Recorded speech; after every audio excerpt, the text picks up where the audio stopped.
Hey guys, this is Sarah from Hewitt Avenue. This is the free course on iPad lettering basics, and this is lesson 3, brush basics.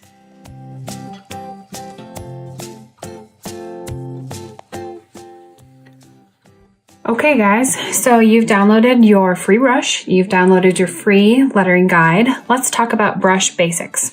So you've imported your brush into Procreate, the round basic brush.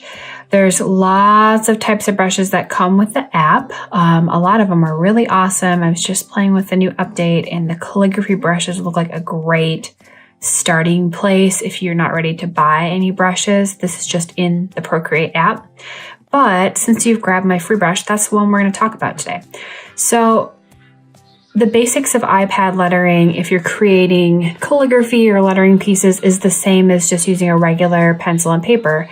You use more pressure to create a thicker stroke, and you use less pressure with the pencil to create a thinner stroke. If you're creating calligraphy, you want to do more pressure on a downstroke because it's going to make it thicker, and less pressure on the upstroke because it's going to make it thinner, so it has that calligraphy look.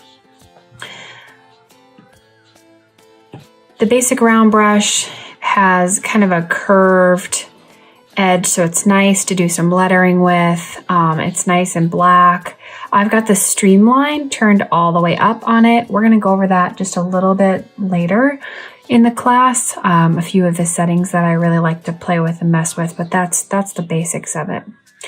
This little tool here is where all of your brushes are.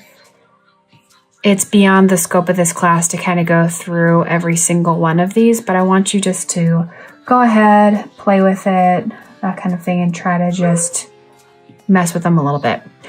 Let's go ahead and do our letter A with the round brush, and I want to show you two other quick tips that'll get you started.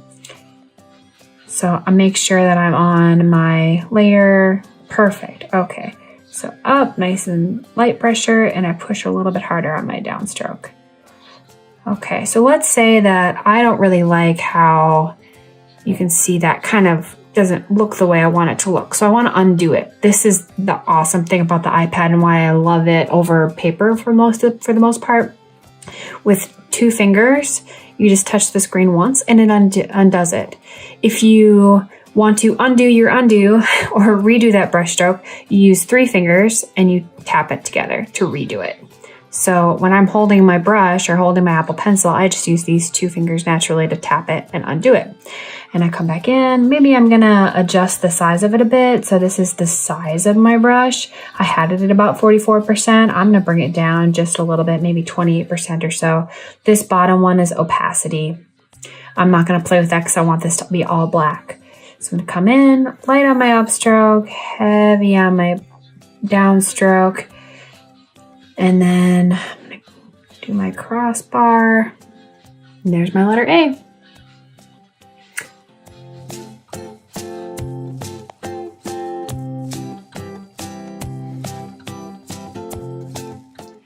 Thanks for watching lesson 3, brush basics. Stay tuned for lesson 4.